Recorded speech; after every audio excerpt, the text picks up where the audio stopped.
Hello students, question क्या दे रखा है? If P1 and P2 are the two odd primes such that P1 is greater than P2, then P1 square minus P2 square is what? अब simple सा बात बोला है कि पहली बात, प्राइम नंबर्स कैसे होते हैं?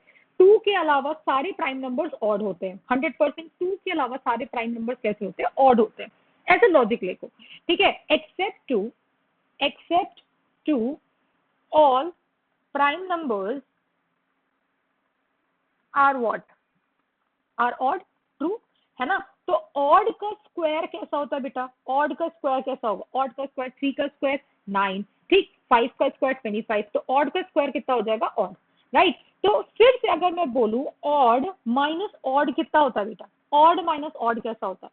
ऑड माइनस ऑड कैसा होगा? मैंने बोला 17 माइनस 15 करो, ठीक, तो कितना आया बेटा? इवन आया। या मैंने बोला 25 माइनस 21 करो, कितना आया? 4 आया, दैट इज इवन, राइट? या मैंने बोला 25 माइनस 19 करो, कितना आया? 6 आया, which is again an even number. तो इसका मतलब क्या हो गया? ऑड माइनस ऑड कैसा होता है बेटा? इवन होता है। तो इसमें एक एग्जाम्पल कर लेते हैं। तो इसमें अगर यहाँ पर देखो बोला an even number and odd number, तो ऑड तो पॉसिबल नहीं है, एंड ऑड प्राइम नंबर तो ऑड हो नहीं सकता, तो प्राइम की तो कोई बात ही नहीं होगी। फिर बोला अब प्राइम नंबर अगर इवन है तो इवन आंसर आ रहा है, तो इवन में सिर्फ एक ही ऑप्शन पॉसिबल है, that is a prime number which is 2। तो ऑप्शन नंबर डी भी यहाँ पर क्या हो गया? एलिमिनेट हो गया। फिर बच्चा option number A, that is an even number. एक एग्जाम्पल लेके देख लो, बोला है कि P1 is greater than P2, तो P1 को मान लेते हैं, अपने मन से कोई भी नंबर ले लो, P1 को 5 ले लो और P2 को कुछ 3 ले लो, राइट?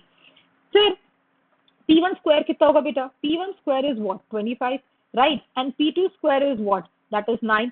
अब बोला है P1 square minus of P2 square, तो कितना होगा बेटा? 25 minus of 9 which is equal to what? 16।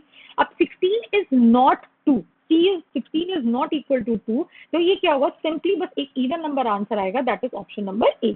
Hopefully बेटा आपको ये सारी चीजें समझ में आ गई होंगी। Thank you so much.